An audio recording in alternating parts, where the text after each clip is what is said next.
sejarah yang dimana sangat berkompeten dalam membahas topik pada diskusi kita di pagi hari ini, yaitu pendidikan pada masa Orde Lama.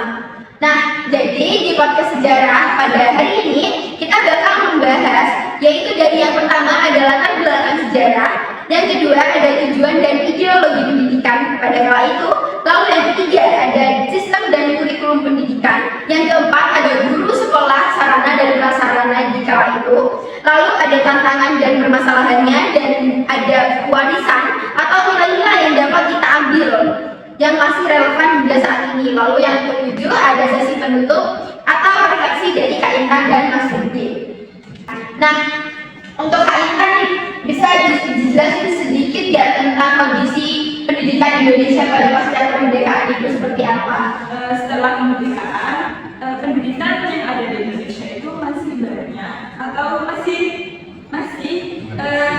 mengadopsi pola pendidikan pada masa Jepang dan juga Belanda. Bahkan sumber-sumber buku yang dipakai pada kala itu masih buku Belanda yang berbahasa Belanda yang diterjemahkan ke bahasa Indonesia. Jadi bisa disimpulkan di sini bahwa pada saat itu memang negara Indonesia itu merdeka secara politik, tetapi masih belum sepenuhnya merdeka pada negara luar. Nah, karena itu juga pemerintah ini diusulkan untuk membuat pendidikan yang berlandaskan ideologi Pancasila, yaitu ideologi negara. Untuk pendidikan ini digunakan untuk menanamkan nilai-nilai moral dan terhadap rakyat Indonesia. Nah, jadi kan kita tahu bahwa di zaman Orde Lama ini sangat kental dengan ideologi Nasakom ya. Nah, itu menurut kalian yang bisa masuk dulu atau Mbak Intan dulu, apa ada pengaruh dari ideologi ini? Apalagi kan ideologi Nasakom ini di era Orde Lama, di zaman sebelum Bapak Soeharto itu kan sangat kental. Ada nggak sih pengaruhnya terhadap sistem pendidikan Indonesia? Nasakom ini adalah yang seperti disebutkan tadi, adalah nasionalisme, agama, dan komunis. Ini adalah konsep yang diciptakan oleh Soekarno untuk membuat negara-negara itu membuat bangsa menjadi satu dan tidak terpecah-pecah. Karena pada waktu itu kan negara juga masih baru selesai merdeka ya, belum penuhnya semua masuk Indonesia gitu ya. Nah, dan juga untuk pelajarannya itu warga negara lebih cenderung ke arah sosialisme dan seperti mengajarkan nilai-nilai kebersamaan, kesejahteraan rakyat, adil, nasionalisme, idealisme.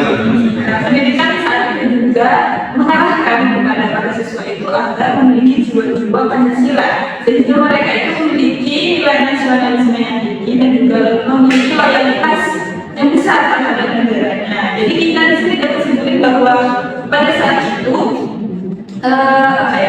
pendidikan itu bukan hanya sempat sebagai belajar, tetapi juga membentuk karakter para siswa agar memiliki kesetiaan terhadap bangsa dan juga negaranya. Berarti emang pelajaran ini ada untuk yang menumbuhkan lagi gitu, agar nasionalismenya itu lebih besar. Itu awal kemerdekaan juga. Lalu dari tujuan-tujuan yang sudah disampaikan sama Mas Didi dan Mbak Intan tadi, itu kan pasti ada cara-cara untuk mencapai tujuan tersebut. Ada sistemnya atau ada kurikulumnya. Benar nggak sih kalau pernah baca tuh kalau sistem atau kurikulumnya pada zaman Orde Lama, pada eranya Bapak Soekarno ini sering berubah-ubah? Ya benar. Nah, pada saat itu terdapat 3 versi besar. Yang pertama ada di kurikulum pada tahun 1947, di mana waktu itu fokusnya agar pendidikan pada kala itu sama dengan bangsa lainnya, sehingga bangsa kita akan menjadi setara secara intelektual dengan bangsa lain.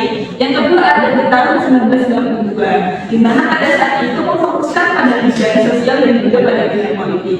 Lalu yang terakhir ada di tahun 1960, di mana pada saat itu melahirkan Pancawardana, yang mana itu menekankan pada 5 aspek, yakni aspek kecerdasan, moral nasional, artistik emosional, keterampilan dan juga visi begitu.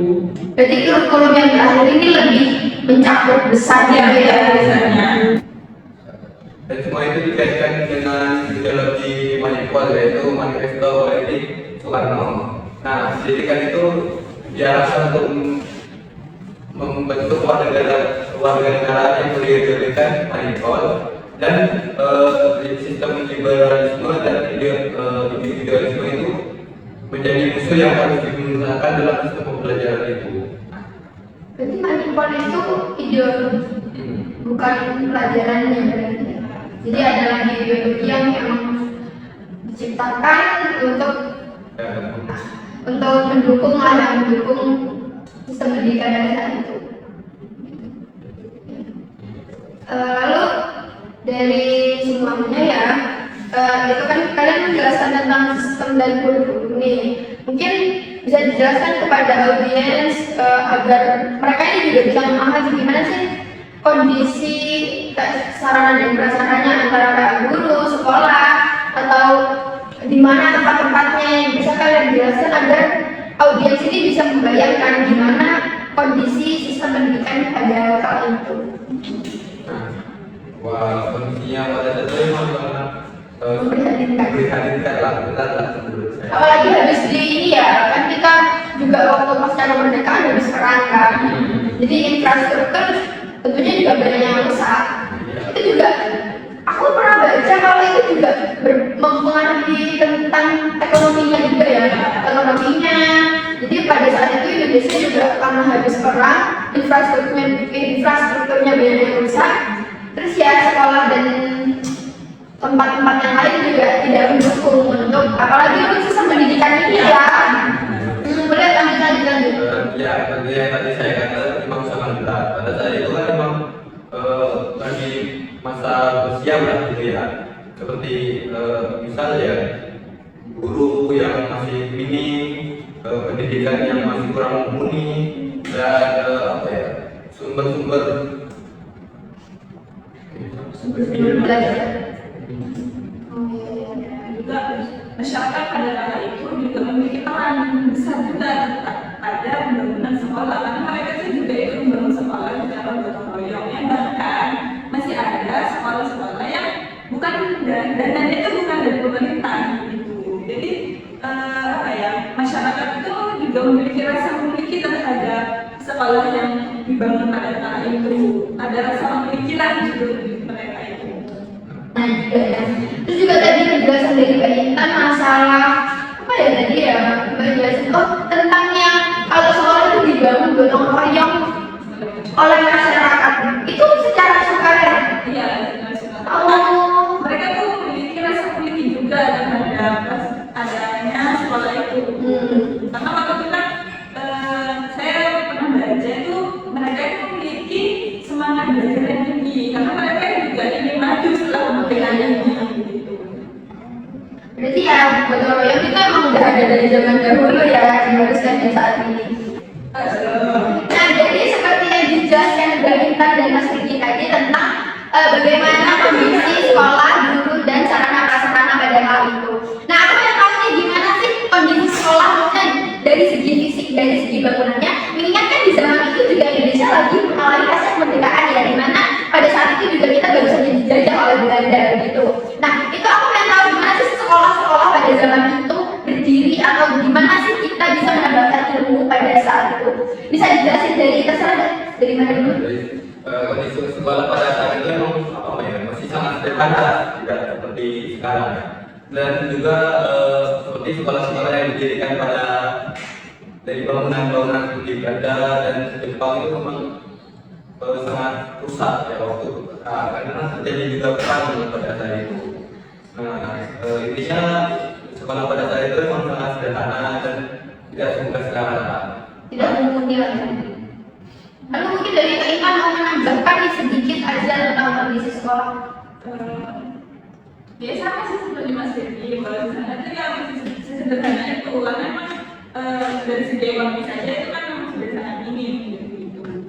Dan juga memang sekolah pada saat itu memang bukan seperti sekolah formal seperti saat ini, ada juga sekolah informal seperti di balai desa lah, di masjid lah, kadang-kadang di rumah seorang atau guru lah.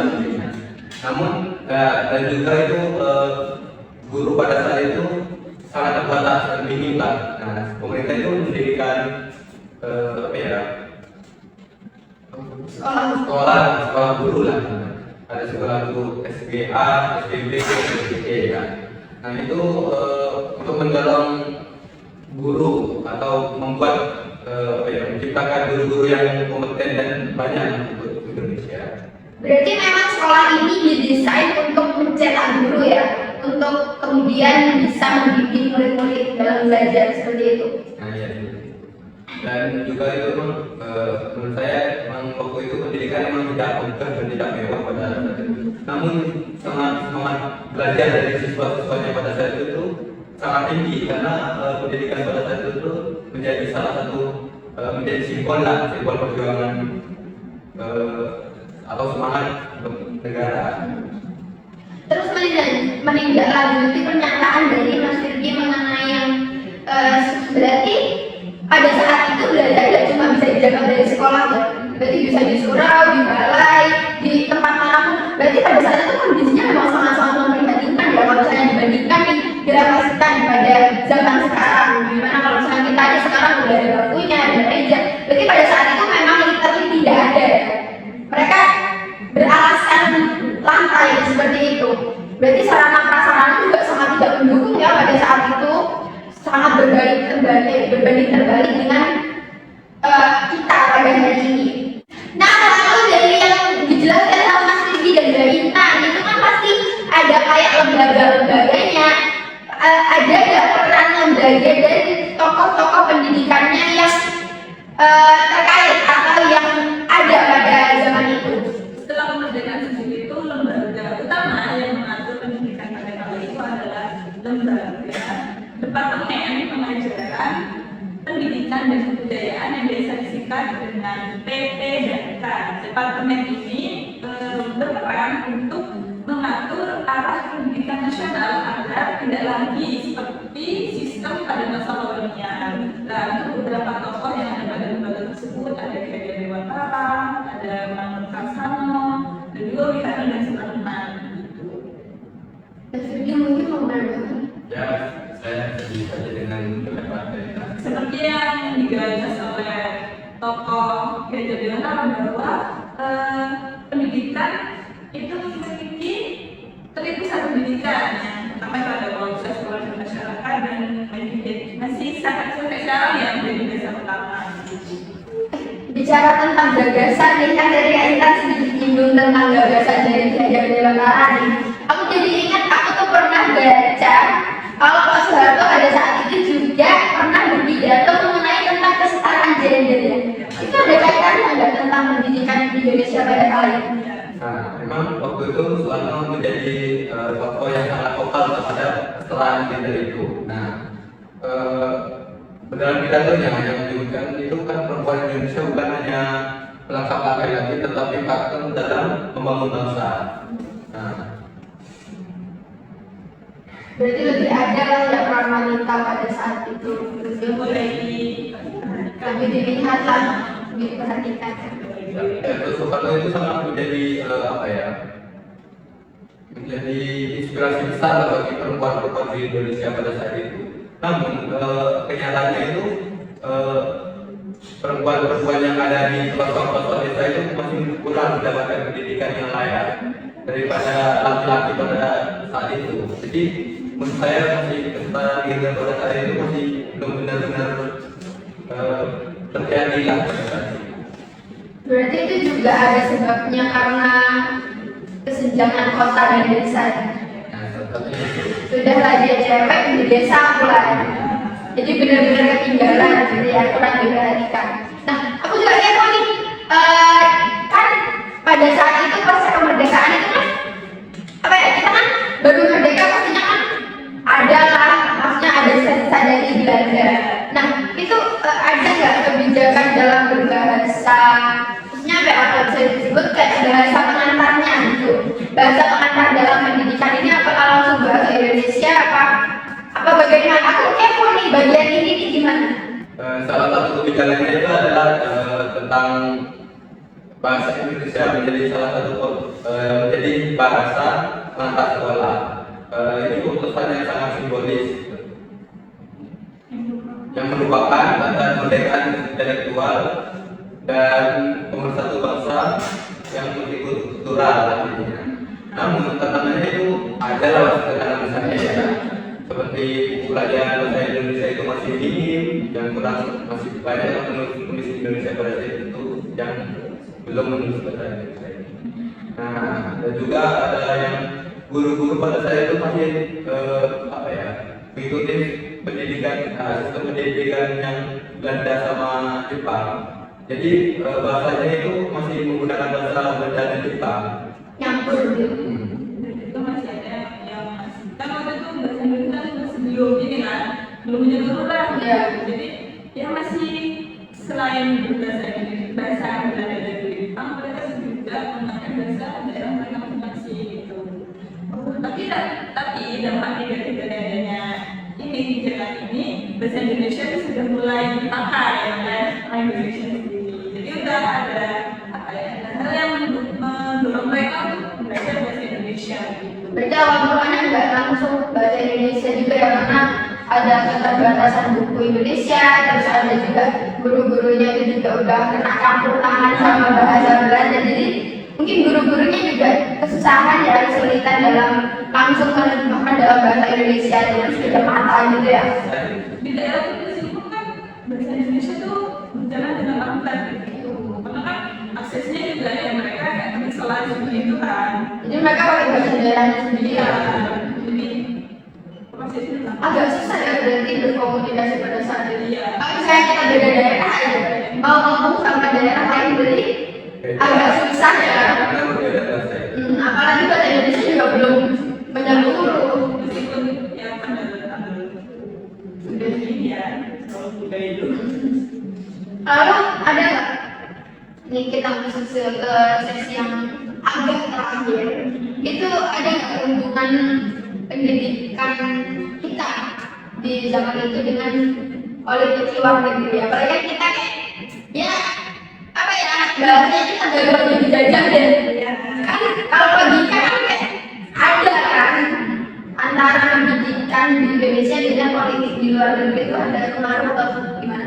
Ya di masa Orde ini pendidikan yang ada di Indonesia itu masih pengaruh oleh situasi politik global. Yang waktu itu kan juga masih ada kan perang dunia dan juga perang dingin antara blok barat dan juga sekutu blok timur seperti Amerika Serikat dan juga Uni Soviet yang sekarang menjadi apa? Rusia ya? Ya, dan Cina. Setelah itu mengambil posisi politik luar negeri yang anti imperialis dan cenderung ke blok timur sampai tetap memakai slogan politik bebas aktif gitu.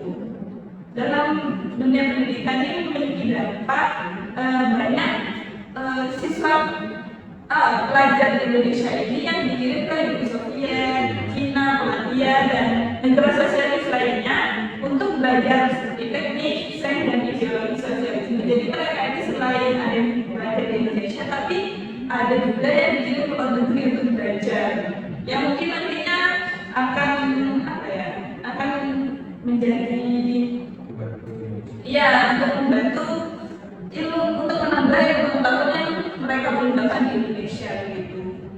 Nah, lalu dari sistemnya, dari semuanya ya permasalahannya itu ada nggak sih tantangan dalam mencapai kesuksesan itu, mencapai pendidikan yang lebih baik di kala itu?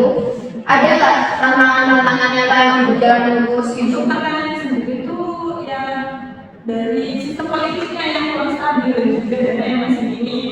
Karena pada saat itu kebijakan itu sering berubah karena kabinet dari politik itu sering diubah sama begitu. Jadi indoktrinasi pendidikan itu ya itu dampak negatifnya, sehingga para siswa dan masyarakat itu memiliki keterbatasan dalam inovasi, berkreativitas, berpikir dan berpendapat, dan juga dengan adanya itu mengurangi keberagaman budaya yang ada. Ya saya setuju lah dengan pendapat Kaisar ya, seperti aspek politik itu saya itu lebih patuh kepada pemerintah dan tidak bisa tidak bisa bebas lah intinya. Dan juga seperti aspek pendidikan yang seperti kita bahas hari ini, yang terlalu bersifat otoriter dan normatif lah. Saya yang mana itu dampaknya itu membuat rakyat atau siswa itu lebih tidak bisa mengekspresikan lah, kreativitasnya, pendapatnya dan sebagainya. Jadi yang muridnya tuh kayak harus tunduk gitu ya. Iya. Tidak ada kebebasan berekspresi seperti itu. Memang itu terlalu dikekang. Berarti 11-12, soalnya aku pernah baca juga zamannya Pak Soeharto, zaman Orde Lama itu juga katanya kan pada saat itu murid-murid juga apa ya, dari pemerintah maksudnya dari guru-gurunya itu emang disuruh untuk patuh aja gitu. Itu berarti sejalan dengan pemerintah Bapak Soeharto di mana Orde Baru itu, atau mirip berarti ya 11-12 kayak gitu. Berarti nggak ada lah kayak demo-demo yang ada pada saat ini, kayak demo tentang DPR lah, demo tentang Omnibus Law. Itu berarti dulu kebebasan berpendapatnya masih sangat terbatas gitu. Tapi tidak terlalu terbatas pada era Orde Baru. Berarti lebih terbatas, lebih tidak ada kebebasan berpendapat itu ketika zamannya Bapak Soeharto gitu. Nah, ya. Nah guys, kita masuk di sesi yang agak terakhir nih, dimana dari penjelasan Mas Firgi dan Mbak Intan tadi itu kan ada nggak sih nilai-nilai atau warisan-warisan dari pendidikan di zaman ini yang bisa kita pelajari atau kita tiru atau kita refleksikan ya pada zaman sekarang? Yang bisa kita tiru sampai saat ini mungkin dari nilai nasionalisme dan gotong royongnya mereka, karena dengan adanya itu kita tuh memiliki pemahaman yang mulai terarah juga dapat menghilangkan pengaruh-pengaruh buruk dari budaya asing gitu. Selain itu, semangat kolektif dalam pendidikan juga patut dipertahankan dan diperlukan.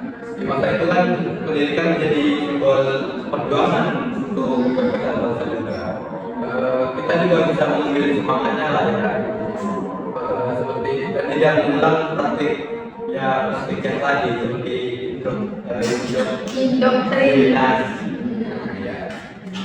Yang berarti kita bisa ambil gotong royongnya itu tadi. Nah guys, kita masuk di sesi yang terakhir nih, yaitu sesi penutup. Sesi penutup atau refleksi. Ada nggak refleksi dari Mbak Intan dan Mas Firgi untuk audiens atau untuk kita semua? Mungkin kalau kita hidup di zaman itu, kita mungkin akan memiliki semangat yang belajar gitu kan ya, dan juga memiliki semangat nasionalisme yang tinggi. Akan tetapi seperti yang kita sudah bahas tadi bahwa pada masa itu kan ruang diskusi itu sangat dibatasi. Ya mungkin kita akan rindu sama kebebasan diskusi yang ada pada zaman pada saat ini. Nah, ya saya setuju juga dengan pendapat saya tentang pendidikan waktu itu yang memang idealis, tidak idealis, tapi terlihat terkesan kaku karena memang sangat dibatasi pada saat itu. Tidak seperti saat sekarang juga ya, saat sekarang sangat bebas pendidikan pada saat sekarang. Tapi kadang pada pendidikan sekarang itu lebih kita tuh kehilangan makna perjuangan tentang belajar itu. Nah, karena kebebasan itu kita jadi hilang. Nah, itu refleksi yang sangat-sangat penting nih dari Mas Firgi dan Mbak Intan. Karena memang seharusnya pendidikan itu gak cuma jadi alat kekuasaan, tapi juga jalan menuju kesadaran dan kebenaran. Begitu. Cuma tinggal kita aja bagaimana melanjutkan semangat tanpa kehilangan kesadaran itu tadi. Nah, ini udah gak kerasa nih guys, kita udah nemenin kalian selama berapa menit ya tadi ya? Selama lebih dari 20 menit. Udah berakhir nih sesi tanya jawab kita, tanya-tanya sharing-sharing ke narasumber dari Mas Firgi dan Mbak Intan tadi. Nah, kita udah masuk di sesi penutup dan kita juga harus mengakhiri sesi ini ya, biar kalian juga nggak bosan dengerin kita. Jadi aku di sini Sela Delika sebagai penanya dan Aku itu maaf yang salah baca. Kita pamit undur diri ya guys. Dan buat tadi pemaparan dari kita semua itu dari mengambil dari sumber yang berbeda-beda. Jadi jika memang ada salah atau berbeda dari sumber yang lain itu mohon dimaklumin karena sejarah itu tidak 100% benar dan tidak 100% salah. Juga tidak bisa dilihat dari satu sudut pandang saja, melainkan dari banyak sudut pandang seperti itu.